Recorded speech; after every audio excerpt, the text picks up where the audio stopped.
श्री स्वामी समर्थ. स्वागत आहे तुमचं स्वामी शिवा मार्ग या यूट्यूब चॅनलवर. स्वामी भक्तांनो, स्वामी समर्थ महाराजांच्या कृपेने आणि आशीर्वादाने तुमचा आजचा दिवस सुखात आनंदात जावो हीच मी स्वामीचरणी प्रार्थना करते. आणि आपल्या आजच्या मकर संक्रांत विषयीच्या पिवळ्या रंगावर आपण या व्हिडिओच्या माध्यमातून बोलणार आहोत. कारण यावर्षी मकर संक्रांतीने पिवळा रंग धारण केलेला आहे. त्याचबरोबर तिने हातामध्ये जाईचे फूलसुद्धा वासाकरता घेतलेले आहे आणि ती पायस भक्षण करत आहे. पश्चिमेकडून वायव्येकडे जात आहे. आणि त्याचबरोबर तिने अंगावर मोत्याचे दागिनेसुद्धा धारण केलेले आहेत. हातामध्ये गदा घेतलेली आहे. अशा अनेक आभूषणे तिने अंगावर घातलेली आहेत. अशी मान्यता असते की जे जे संक्रांतीने आपल्या अंगावर घातलेले आहे ते आपण महिलांनी किंवा सर्वांनीच त्या गोष्टी टाळायच्या असतात.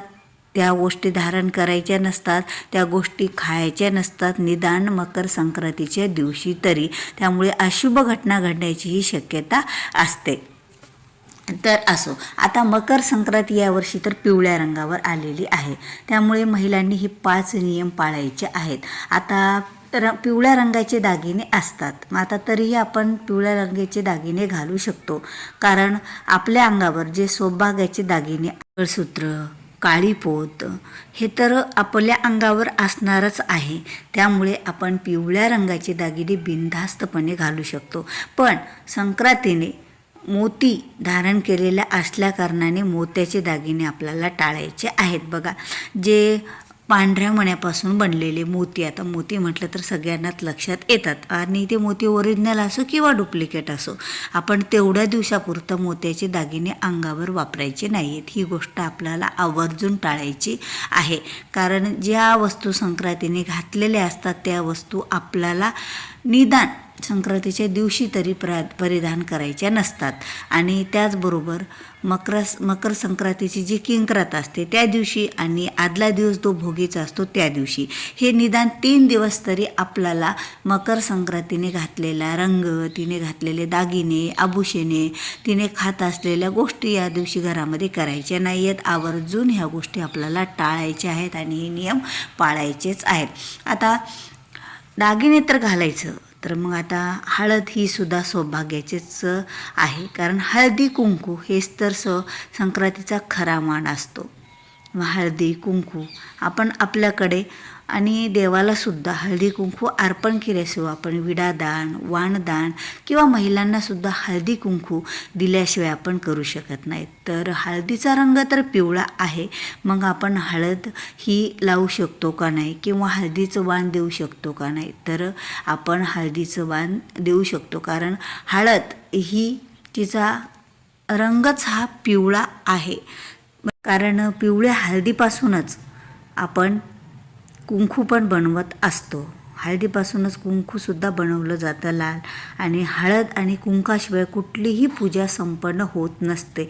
म्हणून महिलांनो, तुम्हाला कोणी कितीही सांगू पण तुम्हाला हळद ही वापरायचीच आहे. जरी पिवळी असली तरीही दागिनेसुद्धा आपल्याला घालायचेच आहेत. पण हा एक नियम आपल्याला पाळायचा आहे. तो म्हणजे तुम्ही जो केसामध्ये गजरा घालणार आहात, तो जो केसामध्ये गजरा, आता बघा, गजरा पिवळ्या रंगाचा पण असू शकतो, गजरा लाल रंगाचा फुलांचा असू शकतो, गजरा पांढऱ्या रंगाचा फुलांचा असू शकतो. तर या दिवशी तुम्ही पिवळ्या रंगाचा गजरा घालू नका. शक्यतो देवांनासुद्धा पिवळी फुले तुम्ही अर्पण करू नका. आता देवांना केले तर केले, पण आपण जी सुगड पूजा करतो, म्हणजे सुगड्यांची पूजा आपल्या घरामध्ये आपण केली जाते सुगड्यांचं वाण देताना, तर त्यावेळेला तुम्ही त्या पूजेमध्ये, सुगड्याच्या पूजेमध्ये चुकूनही पिवळं फूल ठेवू नका. हा एक नियम आपल्याला आवर्जून पाळायचा आहे. आणि जरी दागिने घातले तरी मोत्याचे दागिने घालायचे नाही आहेत. हा एक दुसरा नियम आपल्याला पाळायचा आहे.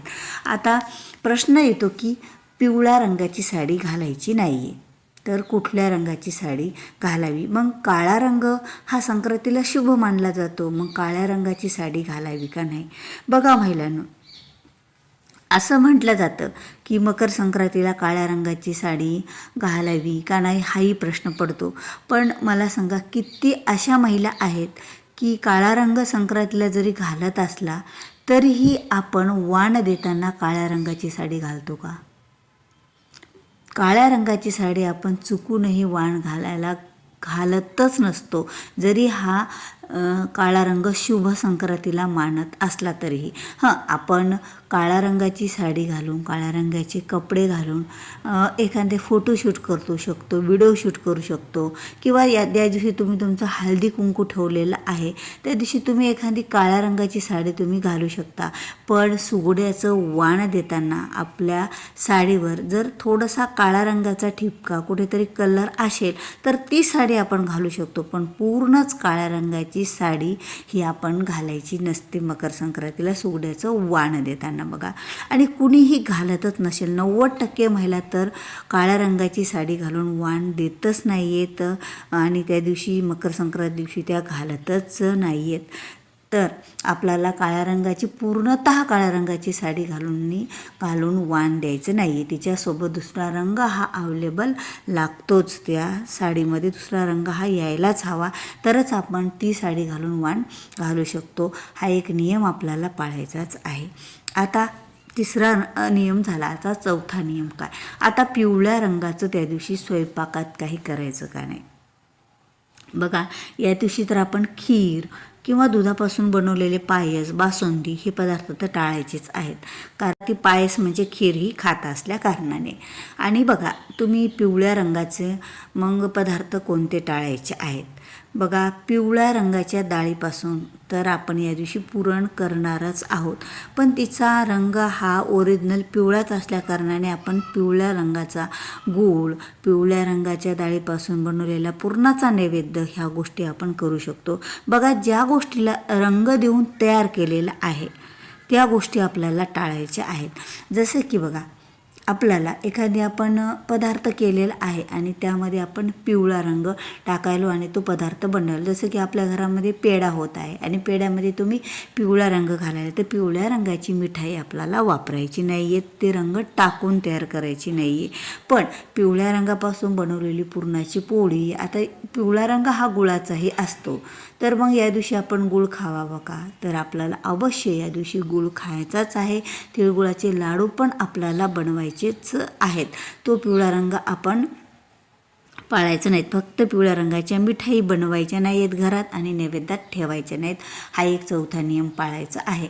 आता पाचवा नियम, वाणात देताना पिवळ्या रंगाची वस्तू आपल्याला द्यायची नाही आहेत, हळद आणि कुंकू सोडून.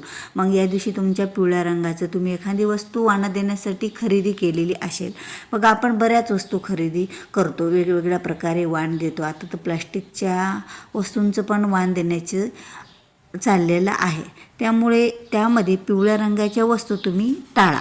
पिवळ्या रंगाच्या वस्तू, जसं पिवळ्या रंगाची एखादी डब्बी किंवा पिवळ्या रंगाचे एखादं तुम्ही तर काहीतरी वाण देण्यासाठी आणलेलं असेल तर ते आणू नका. पिवळा रंग हा वाणामध्ये या दिवशी घालू नका, 3ही दिवस तुम्ही घालू नका.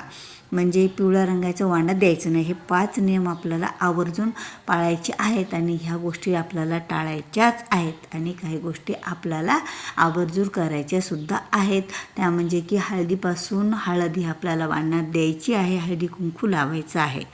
तर तुम्हाला माझा व्हिडिओ आवडला असेल तर व्हिडिओला लाईक करा, शेअर करा. तुम्ही माझ्या चॅनलवर नवीन असाल, अद्याप चॅनलला सबस्क्राईब केलं नसेल तर चॅनलला सबस्क्राईब करा, कारण जेव्हा किंवा मी असे नवीन माहितीपूर्ण व्हिडिओ माझ्या चॅनलवर अपलोड करेल त्यावेळेला तुम्हाला त्याचं नोटिफिकेशन अगोदर मिळेल आणि तुम्ही माझा एकही व्हिडिओ मिस करणार नाही.